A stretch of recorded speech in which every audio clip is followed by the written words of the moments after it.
Hello and welcome to the Qiskit textbook reading sessions. This is the segment where we read chapters from the Qiskit textbook, and this newer segment asks experts to join us and help us learn more about the subject in detail. Today's video consists of discussing the chapter solving linear systems of equations using the HHL algorithm. And to talk about it with us is Almudena Carrera Vazquez. She is a pre-doc researcher at IBM Zurich and also the author of this notebook. So, hi Almudena, how are you doing? Hello, I'm good. How are you Great. doing? I'm doing good, thanks a lot. So yeah, as usual, you guys can add your questions or any messages that you have in the Slack or on the YouTube chat. And if you would also like to join in the call, please feel free to do so in the textbook reading group channel. You can ask questions as we are going along, but please keep your mics unmuted till you till you need to do so. All right, so today we will be doing this a little differently. Almudena has a presentation, as you can see, which she'll be going through, which is also related to the textbook chapter. And after that, we'll be taking questions. So, Almudena, please start off. Thank you. Yeah, so the idea here is to present. Can you actually see? Yeah, we can see everything. I think this is this is not the full screen version. We can the notes version. So I can. Yeah, if you would like to sort of, yeah, sure, no problem. Now you see the right thing, right? Yeah, we can see your screen. Okay. Yeah, so I thought of showing you some slides that basically present the same thing it's done in the textbook, but maybe slower. And if you guys have any questions, then we can do it more interactively.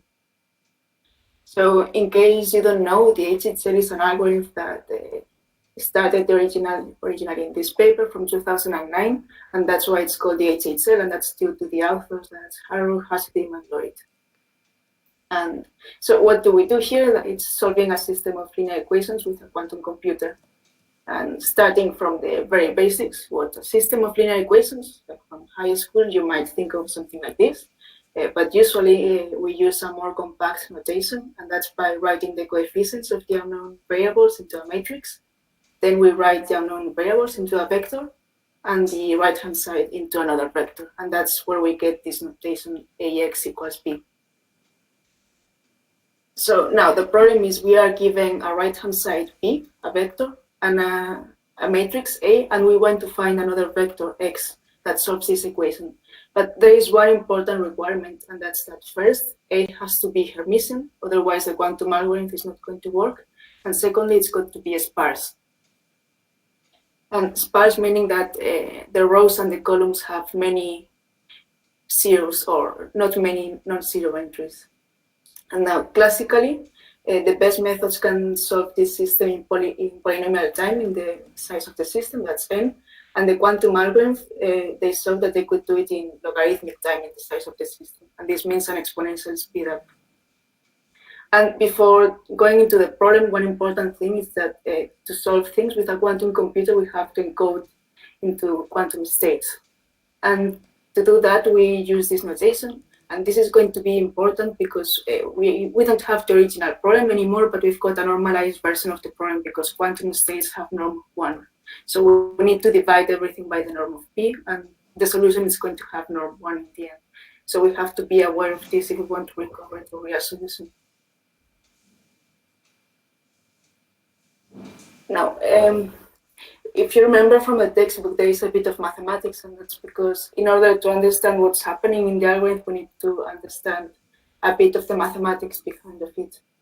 And when a matrix is Hermitian, then we can write it in terms of the eigenvectors and the eigenvalues. Now, one important thing here is that you don't have to be able to do this on paper, because if you were able to do so, then you could solve the system.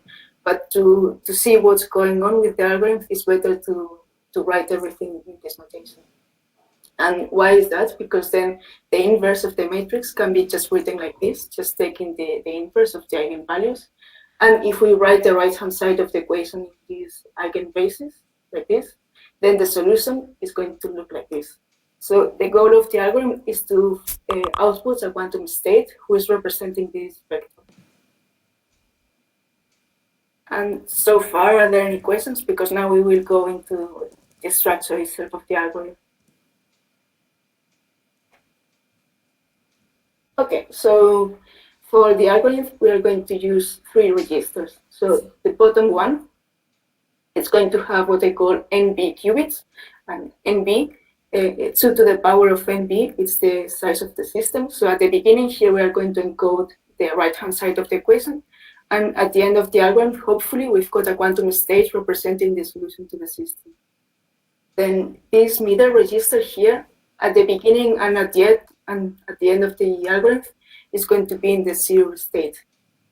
But throughout the algorithm is going to contain a binary representation of the eigenvalues. And the more qubits we use here, the more digits you can think of can be used to represent these eigenvalues, and therefore the more accurate is going to be the algorithm. But as we will see later, also the more qubits we use here, the slower is the algorithm. So it's the bottleneck.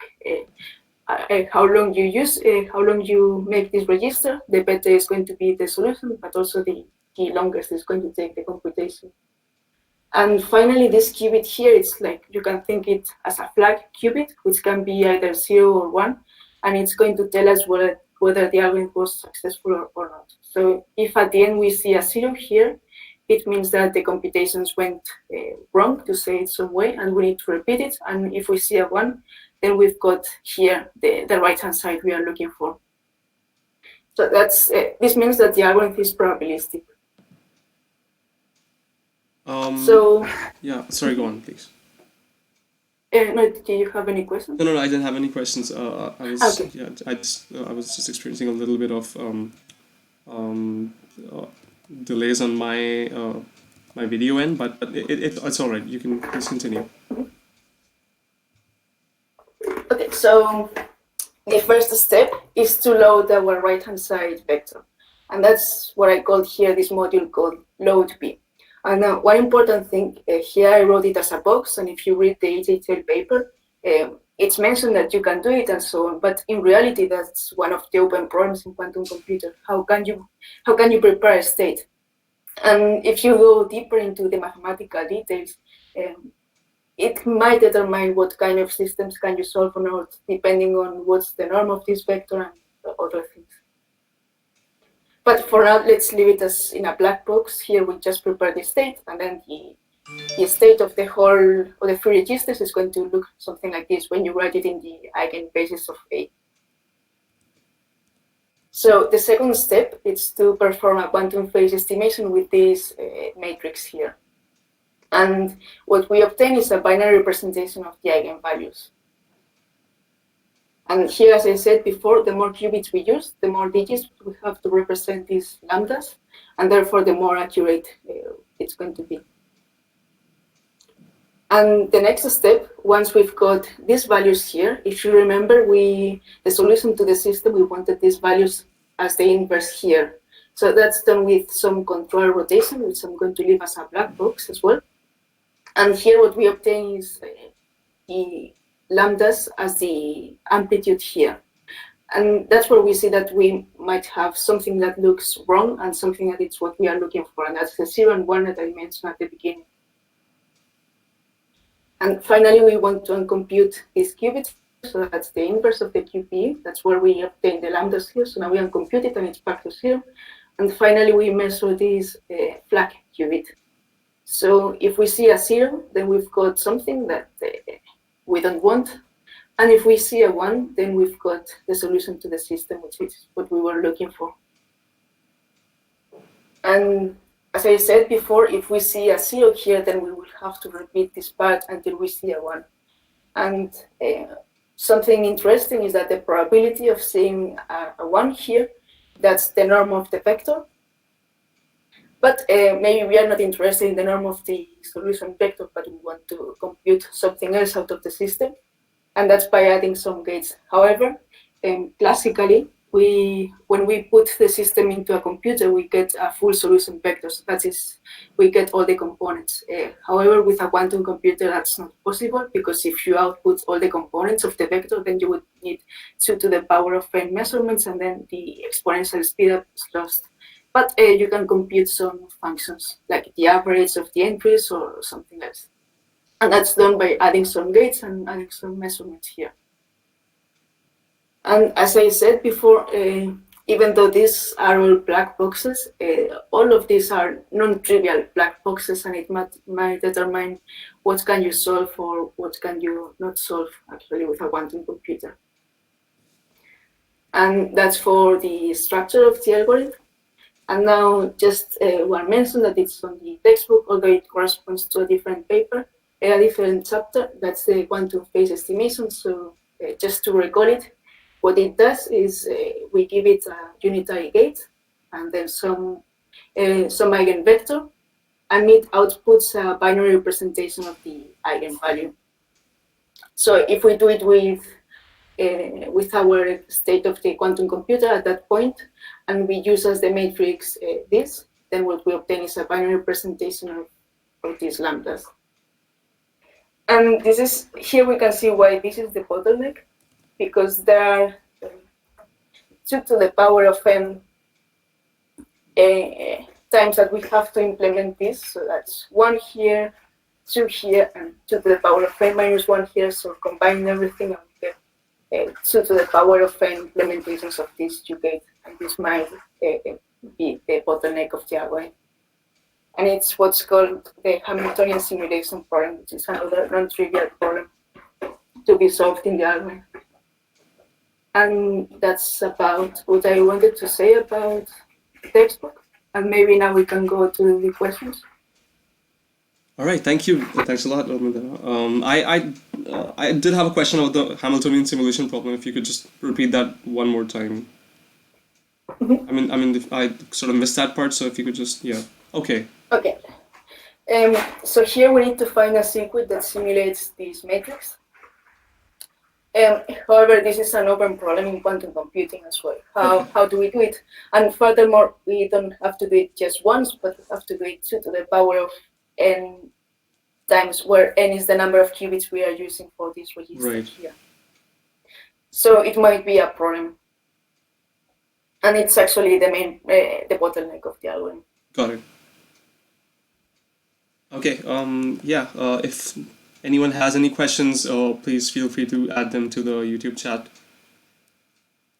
In the meanwhile, I will just start with my questions, and if anyone has any, just feel free to join. So the first one would be just if you could give a few more applications which use the HH algorithm. I know you've already listed a few in your notebook, but if you might know of any other applications that are currently making use of HHL and improving the optimization of their problem, that would be great. So the 2 that I would recommend checking out the papers, there is one on solving the Poisson equation in d dimensions, and I can put the references later. Sure. And the other one is on the finite element method. And since then, there have been more papers like on solving PDEs and so on. But in reality, it's not really clear what would be a good application for which the HHL truly provides a quantum advantage, and this application is useful at the same time. Okay. So this is another really open problem, like where can it truly be useful to gauge itself? Absolutely. Sure, thanks a lot. All right, any other questions? Okay, I'll just share mine for now. Let me just check the Slack channel as well quickly, and see if anyone has any questions.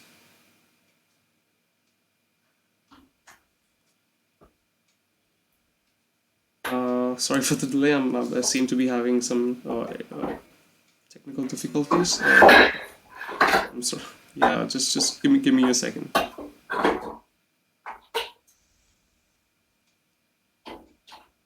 Okay, I don't think we have have any other questions. So I'll just go on with my question for now. So yeah, I just wanted to know more about the making of the chapter in the Qiskit textbook and how you started working on that, how you like, sort of discovered that problem, and if you could just give an overview of how that is different from like other research papers, and what things you've changed up to make it more uh, uh, prepped up to education material. Yeah, thank you. So this actually is something I started working on for my master thesis. And I come from a mathematics background, so there was some learning curve. And this textbook, which came already when I was working on the PhD, I tried to do it as I would have wanted to have it back when I was starting with everything. So like that was with no previous, I mean, not a lot of knowledge on quantum computer before. Okay. So Yeah, also maybe it's got a more mathematical flavor, and that's because for me it was also quite hard to read from the mathematics notation to this bracket notation. right. It's used in quantum computer. Mm-hmm, mm-hmm. All right. Thanks a lot for that. We have another question from the chat, and the question is, I wanted to ask about how the eigenvalue inversion. I wanted to ask about the eigenvalue inversion part. How difficult that is. Yeah. Any comments on that? Yeah. So this is something we were working on with some people from another IBM lab in Germany, Okay. and they were the ones doing this eigenvalue inversion. And they came up with a method of beams, which is like trying to approximate this inversion. And it's also, I would say, quite hard as well. And it's not something you can find in the literature so far. Okay. Okay. Although there are some proposal of, if you read this Poisson paper that I will put in the references, Mm-hmm. then they do it with the Newton method to approximate the inverse. Got it.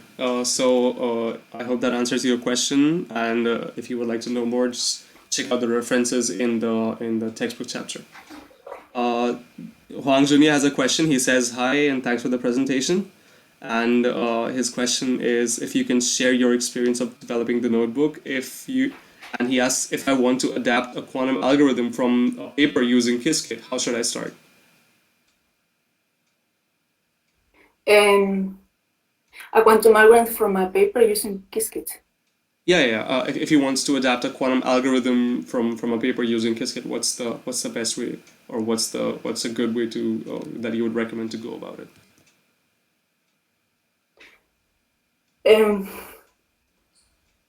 So I would start trying to make it.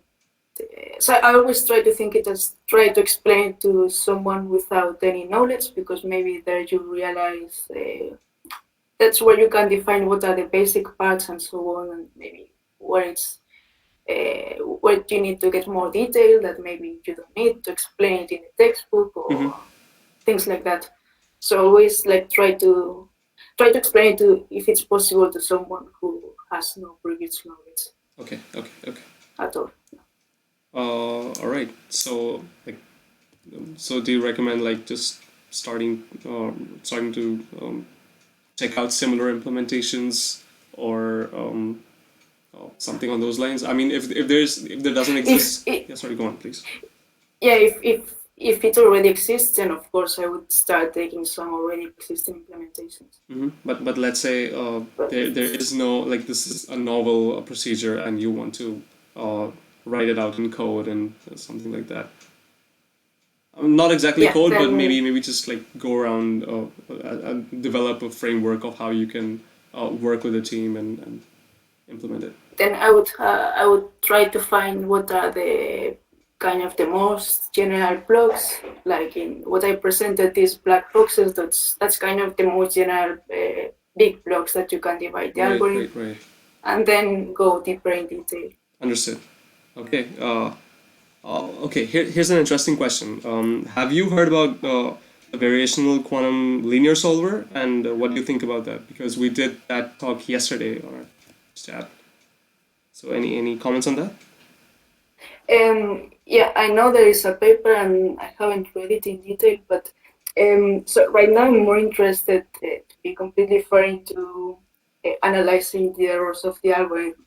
And the problem is with a variational quantum eigensolver, then you cannot know in advance how accurate it's going to be. Sure. And I'm interested in, say, I want a tolerance of epsilon. And so I'm going to set the parameters so that the algorithm is going to return the solution with a tolerance of epsilon. So that's for me the downside of using a variational quantum eigensolver. Understood. Okay.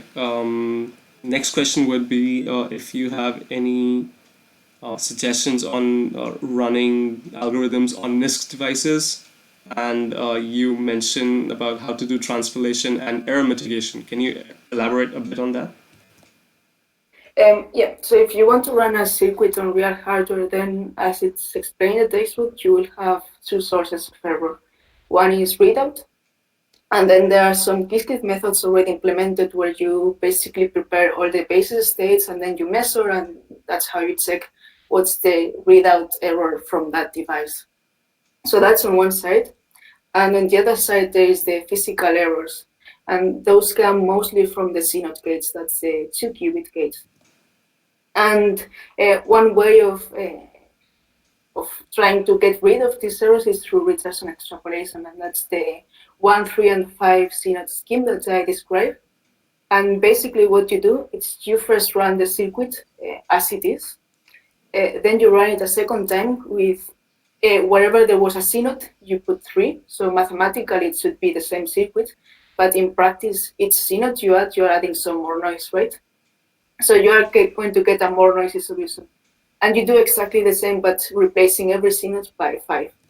And mathematically, you can kind of know what's the expected increase of the error.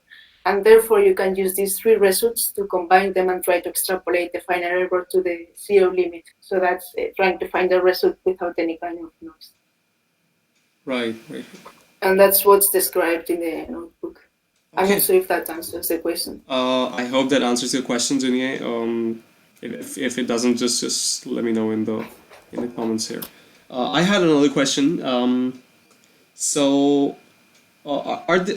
you, for the notebook, did you try out other sequences or series acceleration methods other than like the general extrapolation, or did you try out some, because you also mentioned Richardson extrapolation, so could you like elaborate on your choice of sequence acceleration methods, and if you would suggest others, or how to select an optimal one?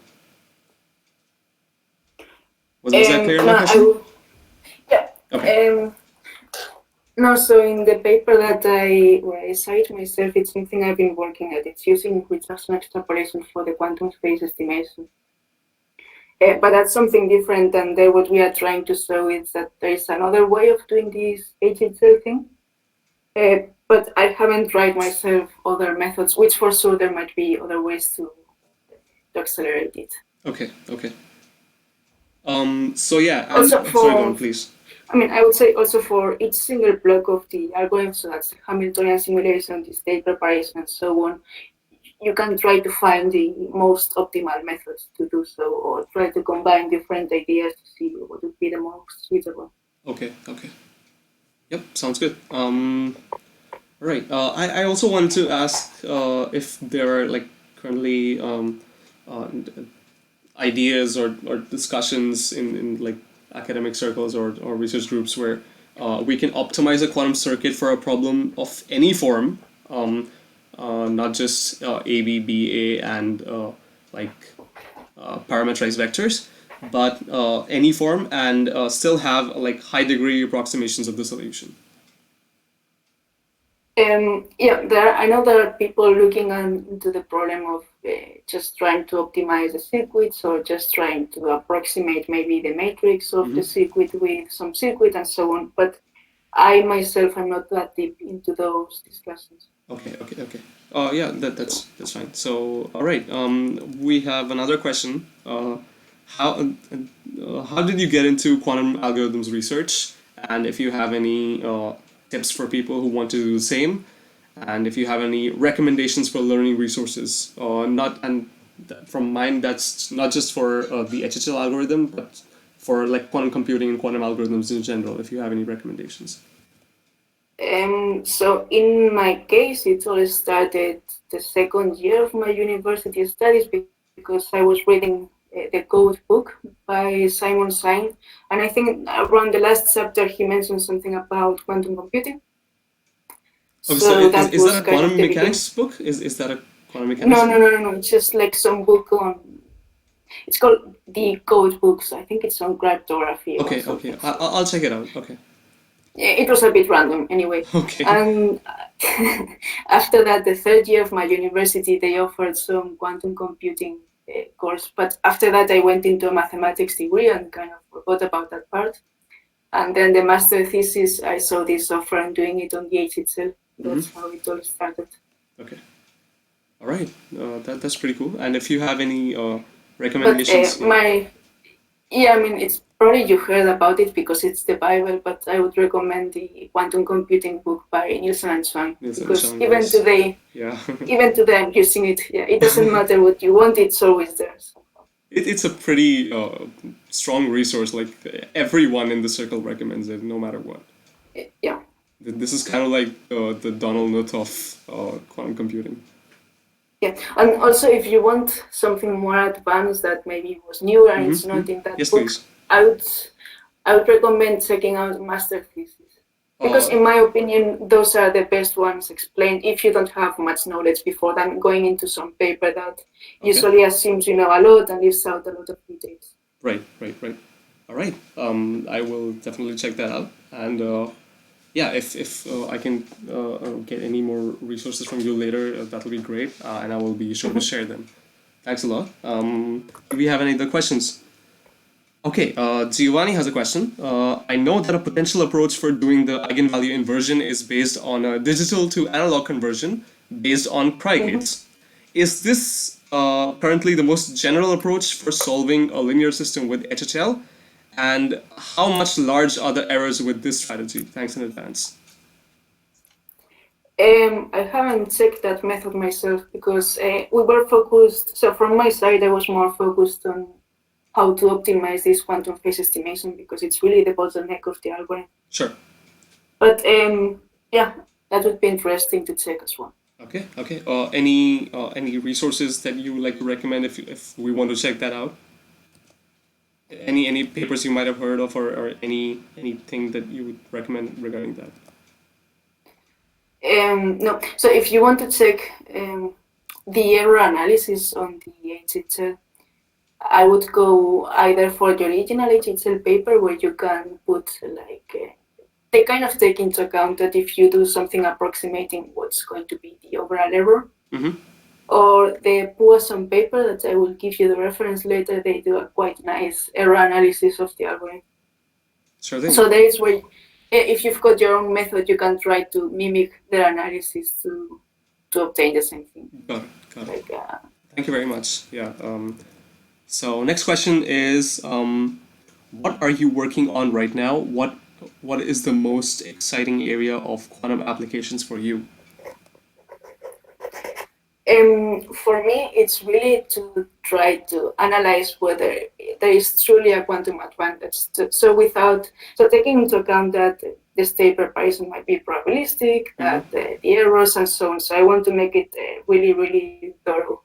Not just say that suppose we've got this, then there would be a quantum advantage. Right. And right now, what I was working is this error analysis from the quantum phase estimation using Richardson extrapolation. Okay. Awesome. By the way, do you prefer quantum? Okay, you actually mentioned quantum advantage, so that's pretty cool.